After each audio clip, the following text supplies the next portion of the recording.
नमस्कार मित्रांनो, महादर्पणमध्ये आपलं स्वागत आहे. 15-20 वर्षापूर्वीचा जर काळ बघितला, तर खान्देश शिक्षण मंडळ संचलित प्रताप महाविद्यालयाचं नाव हे अख्ख्या महाराष्ट्रभर गाजलेलं होतं. शैक्षणिक गुणवत्ता बघून महाराष्ट्राच्या कानाकोपऱ्यातून विद्यार्थी प्रताप महाविद्यालयामध्ये शिक्षण घेण्यासाठी येत होते. मात्र असं काय घडलं, की 15-20 वर्षानंतर म्हणजे आता मागचे जे 10-15 वर्ष जर पाहिलं, तर या शैक्षणिक संस्थेचा बोजवारा उडालेला दिसून येतोय.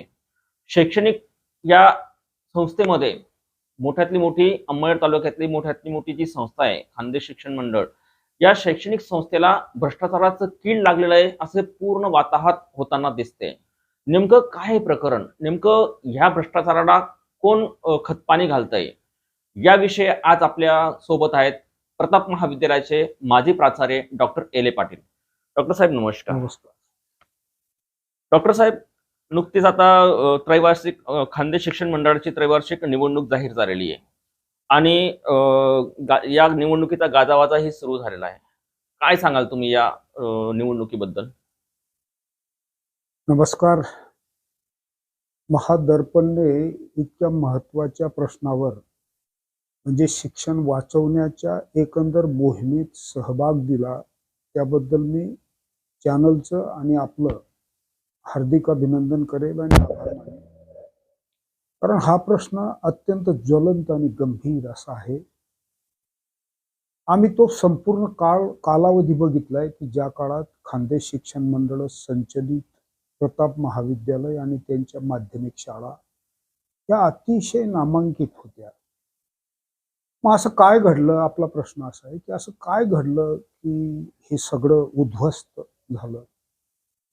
याचा विचार करताना आपल्याला सर्व संबंधित जे स्टेक होल्डर्स आहेत, म्हणजे या उच्च शिक्षणाशी संबंधित किंवा ओव्हरऑल शिक्षणाशी संबंधित जे स्टेक होल्डर्स असतात त्याचा जर विचार केला तर आपल्याला राज्य शासनाचं उच्च शिक्षण मंत्रालय, ज्याला उच्च व तंत्र शिक्षण मंत्रालय म्हणतात, आणि नंतर शालेय शिक्षण मंत्रालय, हे दोन मंत्रालय, त्यानंतर येतात संस्था, खाजगी अनुदानित महाविद्यालय आणि स्कूल चालवणाऱ्या संस्था, त्या संस्थांवर कार्यरत असलेले संचालक मंडळ, त्यांना निवडून आणणारे सामान्य सभासद, भरती प्रक्रिया आणि विद्यार्थी, हे संपूर्ण जी व्यवस्था आहे ही विद्यार्थी कल्याणासाठी आहे. विद्यार्थी हा उत्तम पद्धतीने घडवला गेला, उत्तम तऱ्हेचा नागरिक निर्माण केला गेला, तरच समाज आणि राष्ट्राचं कल्याण साधलं जाऊ शकतं. आता झालं एक्झॅक्टली उलट.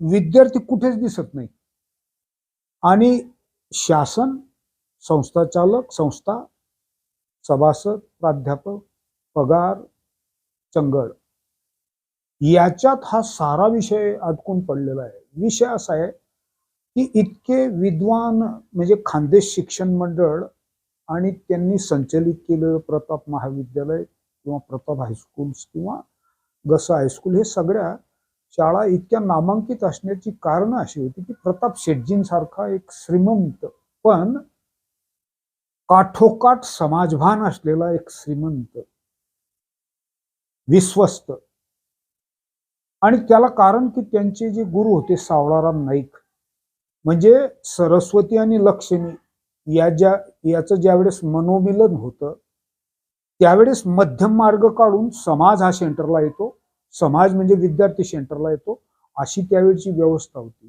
शेटजींनी मोठ्या प्रमाणावर अत्यंत समर्पित भावनेने या व्यवस्था उभं करण्यासाठी काम केलं. त्यावेळचे सभासद, लाईफ मेंबर्स, प्रोफेसर्स हे इतके दर्जेदार होते. प्रताप महाविद्यालयाची तशी खान्देश शिक्षण मंडळाची स्थापना ही 1914ची आहे.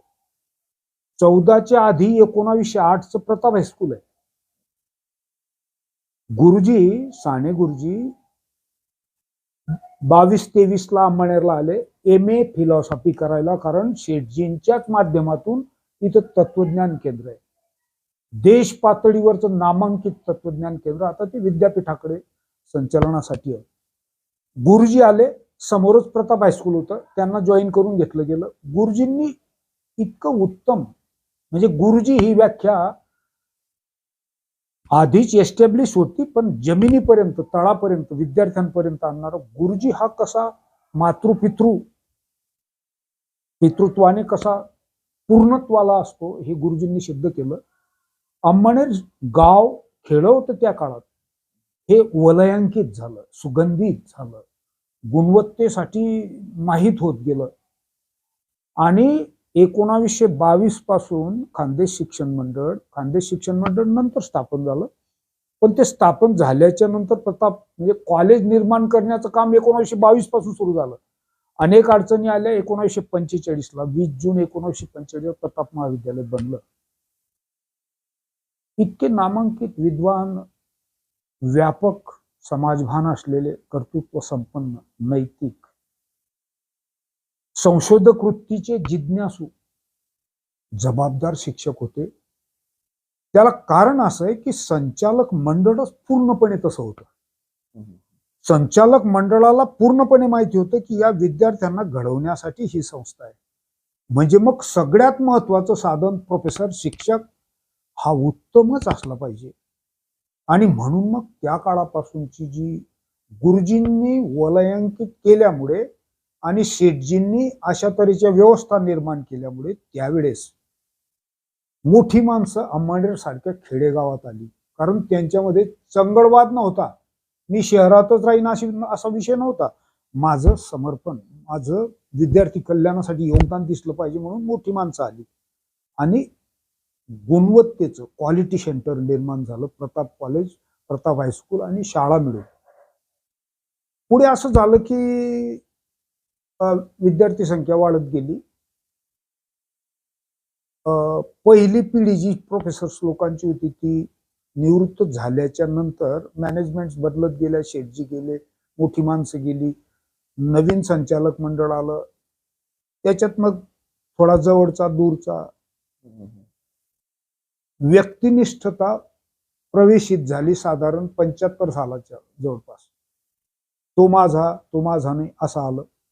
म्हणजे जवळचा लांबचा, जवळचा भरला जाऊ लागला, नातेवाईक भरले जाऊ लागले आणि मग तो क्वालिटीचा नसला तरी चालतंय असं झालं. तिथं गुणवत्तेला ढासळायला सुरुवात झाली आणि मग त्याला उदात्तीकरण केलं गेलं. मग चालतंय थोडंफार. तिथून पुढे हळूवार, जर नातेवाईक नाही पण त्याला कोणत्याही परिस्थितीत घ्यायचं आहे, मग त्याने प्रलोभन दाखवलं. कारण प्रलोभन दाखवल्यावर घेणारे त्या वृत्तीचे 1-2 त्यांच्यामध्ये त्यांनी थोडाफार पैसा घेऊन हे करायला, भरती करायला सुरुवात झाली. परंतु तरीही हे क्वालिटी सेंटर जवळपास 1990-92 पर्यंत, 95 पर्यंत, 2000 पर्यंत म्हणा, उत्तम दर्जाचं काम करत होतं. कारण पहिल्या पिढीच्या शिक्षकांच्या माध्यमातून दुसरी तयार झालेली होती, दुसरीच्या माध्यमातून तिसरी तयार झालेली होती. नवीन भरती मोठ्या प्रमाणावर व्हायची होती. आणि मग त्याच्यातून असं झालं की कॅज्युअल माणसं म्हणजे संख्या वाढली. त्यावेळेस काही नेट शेट ही 90ला आली. नेट शेट आल्याच्या नंतर मग पीएचडी आली. पीएचडीचं बोगस पीएचडी प्राप्त करायला लागले. मोठ्या प्रमाणावर लोक निर्माण झाले. आणि मग जेव्हा सप्लाय मोठा होतो, म्हणजे मला एक मागायचा तर 100 आहेत, मग त्या रेसमधून करप्ट झाल्या मॅनेजमेंट हळूहळू. मग पैसा सुरू झाला. भ्रष्ट माणसं होती पण सगळीच नव्हती, 1 हात 2 3. पुढे असं होत गेलं की भीती संपली. नवीन फेलो झाले. साधारण 75 पासून तर 2000 पर्यंत नवीन फेलो घुसले, ज्यांना अनेक बाबतीत हे माहितीच नाही की आपल्याला फेलो केलं गेलं पाहिजे आणि शिक्षण नक्की काय. मग ते पैसे देऊन निवडणुका सुरू झाल्या.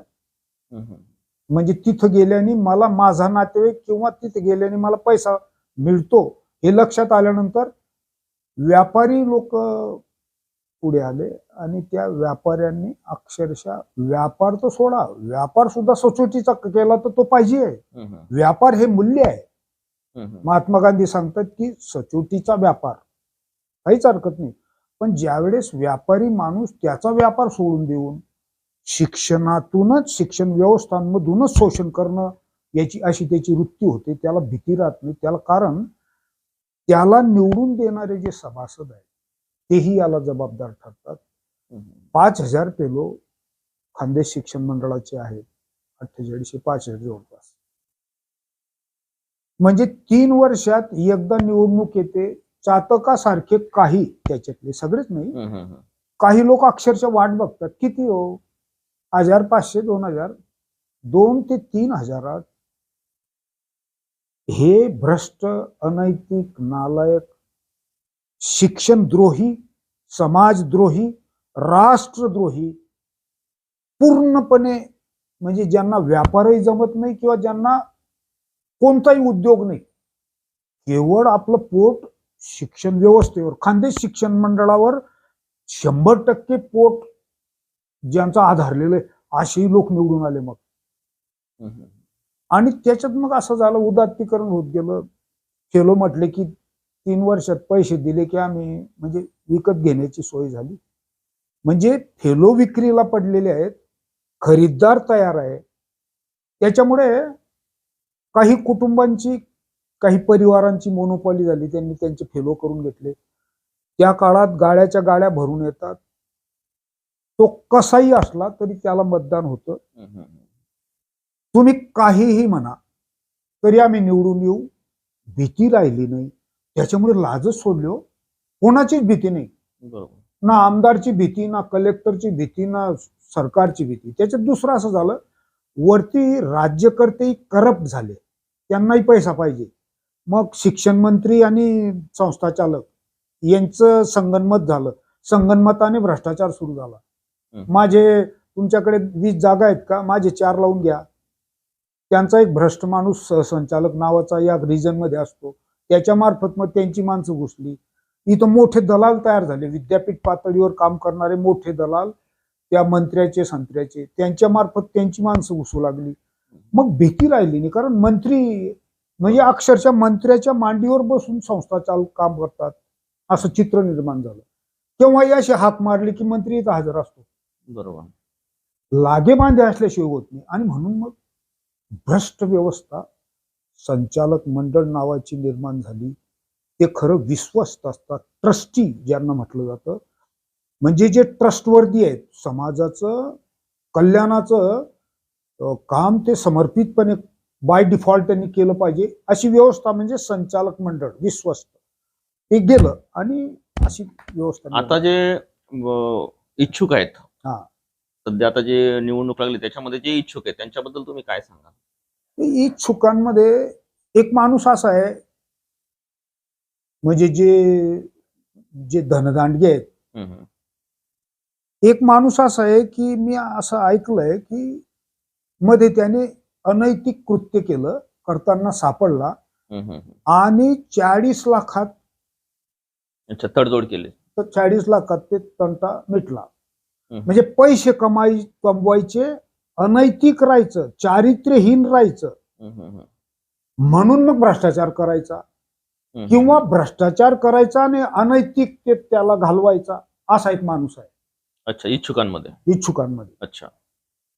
दुसरा एक माणूस आहे की ज्याला कोणतंच काम नाही, 100% रिकामा, गुंड प्रवृत्तीचा, निष्क्रिय, आडदांड, अज्ञानी, अनपढ. म्हणजे त्याच्याकडे बघूनच असं वाटतं की हा एक आडदांड, असा सांड असतो ना तसा एक माणूस संचालक होऊन गेलाय. त्याला कोणत्याही प्रकारचं उत्पन्न नाही, 100% संस्थेच्या भरोश्यावर तो पोट भरतो. एक संचालक असा आहे की ज्याला दुर्धर आजार आहे, त्याला चालता येत नाही, तो संडासाची पिशवी खिशात घालून फिरतो आणि त्याचा दुर्धर आजार दुरुस्त करण्यासाठी भरतीतून भ्रष्ट पद्धतीने लाचेतून मिळणाऱ्या पैशाने हा रोग दुरुस्त करायचा, अशी त्याची भावना. मी असं ऐकलंय की शेवटच्या टप्प्यात मनुष्य जेव्हा ज्येष्ठ होतो आणि असा दुर्धर आजार लागतो, तो म्हणतो की नाही, जे झालं, ज्या चुका झाल्या असतील त्याला त्याचा पश्चाताप तरी असतो. यांना पश्चाताप पण नाही, भ्रष्टाचाराच्या पैशातूनच रोग दुरुस्त करायचा असा एक संचालक. एक संचालक असा आहे की त्याचं रेशन धान्य दुकान असायचं. तर ते रेशन इतर व्यापाऱ्यांना विकताना सापडला, अटक झाली. तो माणूस त्याचं दिवाळं निघालं होतं, स्टेट बँकेचं कर्ज घेतलं होतं, ते सेटलमेंटनी म्हणजे पूर्ण कर्ज भरलं नाही, असा अनितीचा एक बावळट, म्हणजे एकदम अनपढ असा एक, केवळ आता त्याच्याकडे पैसा आहे आणि पैसे विकत घेण्याची सोय म्हणून निवडून येतो. तो दररोज तपास करतो भरती केव्हा होणार, त्याला दुसरं काहीच माहिती नाही. तुम्ही त्याला BA आणि MA फरक विचारा, असा एक संचालक आहे. एक संचालक असा आहे, जसा एक पहिला अनैतिक होता तो 40 लाखात गेला. एक संचालक असा आहे की जो एका घरात अनैतिक कृत्य करताना कोणाला तरी दिसला, त्याने बाहेरून कडी लावून घेतली, पोलिसाला फोन केला, ते 25-25 लाखात तुटलं. एक संचालक असा आहे की 3 वर्ष म्हणजे निवडून गेला, 3 वर्ष मिटिंगलाच गेला नाही, दारू पिऊन घरी तर काहीच माहिती नाही. उच्च शिक्षण म्हणजे 11वी-12वी पर्यंतच्या शिक्षणाला काय म्हणतात, प्रायमरी कशाला म्हणतात, माध्यमिक कशाला माहिती नाही, सिनियर कॉलेज कशाला, संशोधन हा शब्द पण ऐकलेला नाही, लिहिता येणार नाही असा एक संस्था. आणि एक संस्था चालक असा आहे, जुना आहे पण इतका बावळट, बापाच्या पुण्याईवर चंगळ करता आली, आता व्यसनी झालेला आहे. कोणी बी उचललं उधार मिळतो. तो शेतात एक बुजगावणं लागतं ना, तसं एक बुजगावणं म्हणून त्याला पण उभा केलेला आहे. बुजगावणं उभा केलाय म्हणजे तो संचालक नाही, पण ते बुजगावणं आहे आमचं हे शेतातलं. म्हणजे खानदेश शिक्षण मंडळ नावाचं एक अत्यंत नामांकित संस्था, असं एक कसदार शेत ज्याच्यात उत्तम दर्जाचं पीक येत होतं, जे समाजाच्या पोटापाण्यासाठी राष्ट्राच्या उद्धाराला कामाला येत होतं, म्हणजे विद्यार्थी समाज. तर तिथं पूर्णपणे तण झालंय आणि ते तण काढून टाकून नवीन काही चांगली शेती करावी हा विषय. याच्यावर काय उपाययोजना होऊ शकते? कारण आता तुम्ही जे विश्लेषण केलं, जे इच्छुक उमेदवार आहेत, नेमकं असे जर परत निवडून आले तर परत अजून खानदेश शिक्षण मंडळात अर्थात प्रताप कॉलेज हे पूर्ण नेस्तनाबूत होण्याच्या म्हणजे त्याची वाट बघावी लागेल. हो, मी तुम्हाला सांगतो की प्रताप कॉलेज उद्ध्वस्त झालेलं आहे, तिथलं शिक्षण संपलंय. आर्ट्स, कॉमर्स, सायन्सला पोरं येत नाही, विद्यार्थी संख्या कमी आहे. जे प्राध्यापक आहेत ना, अनेकांना काम नाही, नवीन जागाच नाही. या 22 जागा चंद्रकांत पाटलाच्या सौजन्याने 2,20,00,000 रुपये देऊन विकत आणलेले आहेत आणि त्याच्यातून 30 कोटी कमवायचे. आता जी निवड लागलेली आहे, याच्यामध्ये तुमची भूमिका काय असणार आहे? नाही, माझी भूमिका ह्या टोळ्यांमध्ये मी पडणार नाही. माझी भूमिका सुरू होते हे निवडून आल्याच्या नंतर. कोणताही चोर असेल त्याला निवडून आल्यानंतर ठोकून काढणे हाच माझा कार्यक्रम आहे. त्याने भ्रष्टाचार केला तर त्याला जेरबंद केल्याशिवाय राहणार नाही. आता पण सर कसं असतं, आता निवड लागली, निवड होण्याच्या अगोदरच एक सुव्यवस्थित एखादा जो संचालक असेल तो चांगल्यातला चांगला जायला पाहिजे. यासाठी 40 वर्षात आम्ही अनेक प्रकारचे लोक दिसले आम्हाला, फार छान दिसत होते. निवडून आल्यानंतर जर 8 पैकी 4 झाले ना, जो बंद रुपया वाटत होता तोच यांच्याकडे चालला जातो. चांगला कसा डिफाईन करणार? म्हणून मग यांना यांच्या या आखाड्यात पडलं. मग याला निवडून आणण्यात माझा रोल होता आणि त्याला पाडण्यात माझा रोल होता. या बावडत भानगडीत पडायचं नाही माझ्यासारख्याने. माझ्यासारख्याने निवडून आल्यानंतर आता तुम्ही निवडलेले, तुमची जबाबदारी अमुक आहे हे लक्षात आणून देणं. दुरुस्त काम नाही केलं तर तुम्हाला इथं गावात फिरू देणार नाही, ही आमची जबाबदारी. हा, म्हणजे हे जे ना हा खेळ आहे, यांच्या याच्यात हात चिखलात आमच्या सारख्याने हात घालणं बरोबर नाही. हा, जाणीव करून देतो आम्ही कोण चोर, हे नालायक काय करणार आहेत, हे कसे भ्रष्ट आहेत, यांनी काय काय कशा प्रकारचा भ्रष्टाचार करतात हे सांगणं आमचं काम आहे. शिक्षकाचं काम शिकवणं आहे. भरतीमध्येच भ्रष्टाचार होतो की इतर? आता अनेक सगळ्याच पातळ्यांवर हा, कुठले? म्हणजे राष्ट्रीय उच्च स्तर अभियान नावाची, रुसा नावाची एक संस्था भारत सरकारने खूप उत्तम हेतूने निर्माण केली. त्याच्यातून 5 कोटी खानदेश शिक्षण मंडळाने मंजूर झाले. 2.5 कोटीचा हप्ता आला. कधी मंजूर झाले? म्हणजे कदाचित ती 16, 17, 18ची गोष्ट असेल. हम्म. 17ची गोष्ट असेल. 2.5 कोटी रुपये मंजूर झाले. मग त्याच्यात एक कमिटी बनवावं लागते, कॉलेज डेव्हलपमेंट कमिटी. हम्म. त्या कॉलेज डेव्हलपमेंट कमिटीत एक सायंटिस्ट लागतो. त्या काळात मला असं वाटायचं की संस्था टिकवण्यासाठी आपण पण काम केलं पाहिजे, आपली जबाबदारी. मला विचारलं, सर तुम्हाला, मग काम करेल, म्हटलं मी मदत करेल की 5 कोटीचा विनियोग आपल्याला विद्यार्थी हितातली काय साधनं करता येतील ती करू. अहो, त्यांनी मला घेतलं, अजून एक मान्यवराला घेतलं. 2.5 कोटी खर्च होऊन झाल्यावर मला फोन आला की मध्ये कोणतीच मीटिंग नाही. प्रत्येक मीटिंग सीडीसी समोर, म्हणजे ठरवून काय विकत घ्यायचं, कोणतं उपकरण मुलांना गरज आहे, कोणत्या डिपार्टमेंटला काय लागणार आहे, सोयीसुविधा, याची चर्चा नव्हता. खर्च झाल्यावर मला इतके मागे लागले की ते विनियोग मुळीच नाही. तुम्ही 3 वर्षात एकदाही मीटिंग घेतली नाही, तुम्हाला कोणत्याही परिस्थितीत हे तर देणार नाही सही. पुढचे 2.5 कोटी सरकारने देऊ नये रुसाने, म्हणून मी पत्रव्यवहार केला की यांनी हे बिल टाकून घेतलेले आहेत, बोगस व्यवहार झालेला आहे. दुर्दैवाने असं मी ऐकलंय की रुसात सुद्धा तिथले लोक सुद्धा याच्यात इन्व्हॉल्व होते.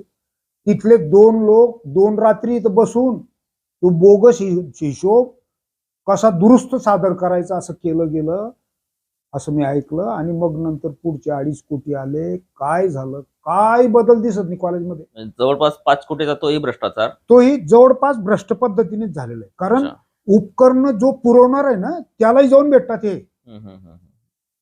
म्हणजे एक गोष्ट अशी सोडत नाही. साधे समजा आता बीएससीचा वर्ग आहे, ग्रँटेबल बीएससी 100 विद्यार्थ्यांची एक डिव्हिजन, समजा 120ची, तर 10-20 पोरं भरतात. आणि 100 पोरं जे आहेत ना भरले असं त्यांचे एजंट सांगायला लागतात बाहेर. आणि मग पोरं बिचारे प्रयत्न करतात. मग त्या ग्रँटेबलच्या जागा सुद्धा पैसे घेऊन त्याच्यातून सुद्धा पैसे कमवायची तयारी. अशी एक गोष्ट नाही. समजा प्रतापीय छापायचं असेल, 4, आता तो विद्यार्थी कमी आहे, समजा 4,000 विद्यार्थी, आता 3,000 असतील.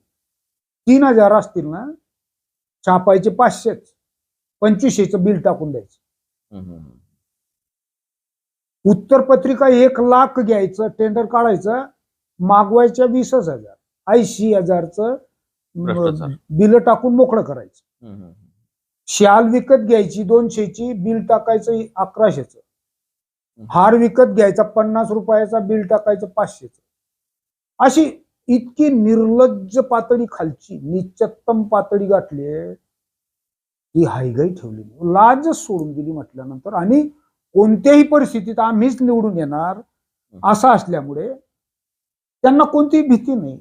त्यांच्यासमोर बघा ना कोण उभं. म्हणजे जे उमेदवार आहेत किंवा जे संचालक मंडळाचे आता भावी संचालक आहेत, त्यांचं एकच विजन आहे, त्यांचं एकच हे की आम्हाला फक्त इथं निवडून यायचं आणि या शासनाचा जो निधी असेल त्याला पोखरून खायचं. शासनाचा निधी आणि भरती भ्रष्टाचार. 1.25 कोटीचा भाव असल्याचं सांगतात. 22 जागा आहेत ना, 15 ते 18 उमेदवार करून पैसे ऍडव्हान्स मध्ये येऊन गेले असतील. मला अनेकांची नावं माहिती आहे.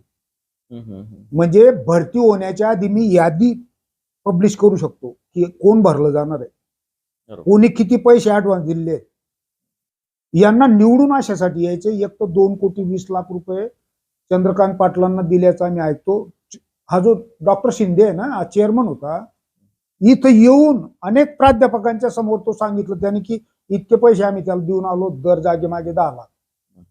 मग ते पैसे अजून 5-50 लाख दुसरे 3,22,22 जागा भरण्यासाठी अगोदर खर्च होऊन गेले, ते काढायचे. 3 कोटी तर जाऊ द्या, 22 जागांमधून 25 कोटी कमवायचे. मग हम्म. 25 कोटीचा दाव आहे हा. अच्छा. मग 25 कोटीसाठी ते प्रयत्न करतायत हम्म. आणि समोरून त्यांनी कोणी तयारी दिसत नाही. कारण हे मोठ्या प्रमाणावर पैसे खर्च पैसे करणार, खर्च. मत विकत घेणार. समोरचा म्हणतो आपण खर्च करायला जावं. मी लिहिलं की दिवाळा निघेल आता, पुढे भरती होऊ देत नाही. 22 जागा हे जरी स्वप्नरंजन असेल, स्वप्नरंजन ठरेल त्यांचं. 22 जागा काय, कोणतीही परिस्थितीत भरती आता पारदर्शीच होणार. हम्म. बोगस भरती होऊ देत नाही. कोर्टाचा निर्णय नाही आला तरी दाव्याने सांगतो मी की खानदेश शिक्षण मंडळात बोगस भरती होऊ देणार नाही. ज्यांनी पैसे देऊन झाले ते बुडून गेले समजायचे. फेलोंना काय आव्हान करणार तुम्ही आता जे मतदान करणार आहेत? फेलो फार कठोर झालेत. मी त्यांना असं विनंती, नम्र विनंती करेल की तुम्ही यांना खाली करून टाका आणि चांगला उमेदवार तुम्हाला जो दिसेल ना, जो तुमचं उद्या उठून तुमचा प्रेशर राहिला पाहिजे की पारदर्शी भरती झाली पाहिजे, पारदर्शी भरतीतून उत्तम दर्जाचा शिक्षक नेमला गेला पाहिजे, त्याने वर्गावर उत्तम अध्ययन अध्यापन संशोधनाचं काम केलं पाहिजे, हा प्रेशर राहील, ऐकेल अशा उमेदवाराला त्यांनी मतदान करावं.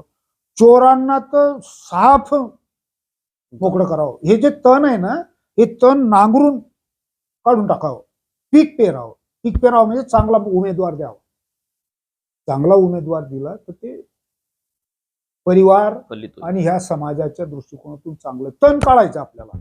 फेलो माणूस खानदेश शिक्षण मंडळाचा सामान्य माणूस नाही, तो हुशार माणूस आहे. त्याने फक्त यावेळेस ठरवून टाकावं, एकदा प्रयोग तर करावं. यांना भीती राहिली पाहिजे की आम्ही मालक आहोत, तुम्हाला शेपारल्यागत वावरता येत नाही. पण हेच त्यांच्याकडे जाऊन सांगतात, बापू तो असं म्हटला त्याचं असं झालं. कशासाठी? 2 पैसे मिळून जातील त्यासाठी. इतकी दरिद्री मानसिकता. सगळ्यांचं म्हणत नाही पण काही लोक असं का वागतात? गुणवत्तेच्या शिक्षणासाठी हे सेंटर होतं. शेठजींचा आणि साने गुरुजींचा फोटो छापण्याचा या नालायकांना, अनैतिकांना, भ्रष्टांना कोणताही अधिकार नाही. फेलोंनी विचारलं पाहिजे की छापायचं नाही तुम्ही. अरे ते कुठे, हे कुठे? कोणाची भीती नाही, हा प्रॉब्लेम आहे. एकदा यांनी फेलो लोकांनी यांची अशी भीती असली पाहिजे की हे बदलून टाकतात बुवा, मग बघा तुम्ही. भीतीच नाही म्हणजे लकडबग्ग्यासारखे काही लोक होते जे 3 वर्षात ज्यांना एक शब्दाने विचारलं नाही संचालक असून, त्यांना उचलून नेलं. आणि तो माणूस म्हणे पॅनल प्रमुख आहे, त्याला काहीच कळत नाही. तो पॅनल प्रमुख का? माणूसच समोर ठेवायचा नाही, ही स्ट्रॅटेजी आहे. आता तर म्हणे जो उभा राहील त्याला 20-25 लाख रुपये देऊन खाली बसवायचं. म्हणजे नगरपालिका जशी लुटण्यासाठी नगरसेवक समजतात, सगळेच नाही काही आहेत असे की समोरच्याला बसून दिलं बिनविरोध. तसं इथं बसवा बसवी चाललेली आहे असं पण ऐकलं. अच्छा, म्हणजे बिनविरोध होण्यासाठी तो प्रयत्न सुरू आहे. मग इथं 50 लाख खर्च करण्यापेक्षा 25 लाखात मिळतो. हो. हा असा तो विषय आहे. म्हणजे थोडक्यात व्यापार चालत नाही, काम करण्याची दानत नाही आणि म्हणून मग संस्थांना लुटायचं. कोणती का असेना, अर्बन बँक असेल, नगरपालिका असेल, खानदेश आता टोळ्या बनल्या. ही टोळी ती टोळी, या टोळ्या एक दुसऱ्यांना सांभाळतात ना. आमदार खासदारही म्हणतात आमचं काय त्याच्यात, आम्हालाही निवडून यायचे. म्हणजे ज्याची त्याची असा इलाका ठरलाय, त्यांनी त्याच्या इलाख्यात कंपाऊंड मध्ये राहायचं आणि मस्त चालवायचं. समाज गेला उडत, भाषण मात्र समाजावरच करायची. समान संधी आणि न्याय, कष्टकरी शेतकरी, दलित वंचित, भारी भाषण, काही नातं नाही यांचं. आणि म्हणून मग चांगले संचालक निवडून पाठवावे. एकदा प्रयोग तर करून बघा, पण तुमची जरब राहिली पाहिजे फेलो लोकांची. फेलोच मालक आहेत, त्यांनी ठरवलं तर हा बदल शक्य आहे. माझं नम्र त्यांना विनंती आहे, त्या कष्टकरी शेतकऱ्यांच्या मुलांसाठी जे गावावरून येतात, दररोज सकाळी गाड्या भरून येतात, त्यांच्या झोडीत काहीच पडत नाही. या वर्षभरात 243 मुली महाविद्यालय आणि शाळांमधून गायब आहे. कोणत्याही प्रकारची शिस्त नाही, जरब नाही. हे हे फेलो लोक फार जबाबदार महत्वाचे लोक आहे. यांनी ठरवलं, यांनी जाब विचारायला पाहिजे काय यांनी ठरवलं ना, जाब नको का विचारणं, 3 वर्षात संधी आहे ना, कोण बघायला येते, मत योग्य ठिकाणी टाका ना, बरोबर. बस एवढंच. काही वाईट होऊ नका. त्यांच्याबरोबर जेव्हा आमचं काही म्हणणं नाही, त्यांच्याशी नातं ठेवा, आमचं काहीच म्हणणं नाही, तुमचे व्यवहार असतील, पण मत देताना असं द्या योग्य की उमेदवाराला ती द्या. संस्था टिकली पाहिजे. बँकेचं काय होईल ते जाऊ द्या, नगरपालिकेचा विषय मी समर्थन करत नाही भ्रष्टाचाराचं, पण हे शिक्षण व्यवस्था आहे. शिक्षण संपलं तर ना तलाठी, ना पोलीस, ना शिक्षक, ना पंतप्रधान, ना राष्ट्रपती. शिक्षण वाचलं पाहिजे. हा सगळ्यात महत्वाचं इलेक्शन आहे, पण इतकं कॅज्युअल समजलं जातं. सगळ्या भ्रष्टांना लाज पण वाटत नाही की आपण इतके नालायक असताना आपल्याला फेलो काय म्हणतील. बरं त्यांचं जाऊ द्या, समाजाची भीतीने छान छान म्हणतात, लोक नमस्कार म्हणतात, सगळ्या कार्यक्रमात न बोलवता जातात. ते प्रस्थापित असल्याचं म्हणजे खूप उत्तम माणसं आहेत असं स्वतःहून दाखवण्यासाठी. अहो ते आल्याने तो सगळा कार्यक्रम अनैतिक वाटायला लागून जातो. अशी परिस्थिती तरी स्वतःहून घुसतात, कारण त्यांना जगायचंय फुकटचं खाऊन. असा सगळा व्यवहार आहे.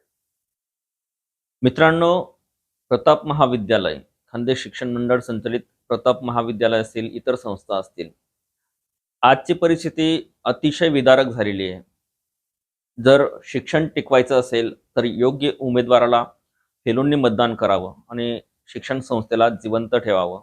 प्रताप महाविद्यालय अर्थातच प्रताप शेटजींचं नाव, साने गुरुजींचं नाव, हे जे विचार आहेत हे अजरामर होण्यासाठीच आपल्याला योग्य उमेदवार निवडून द्यायचा आहे. धन्यवाद.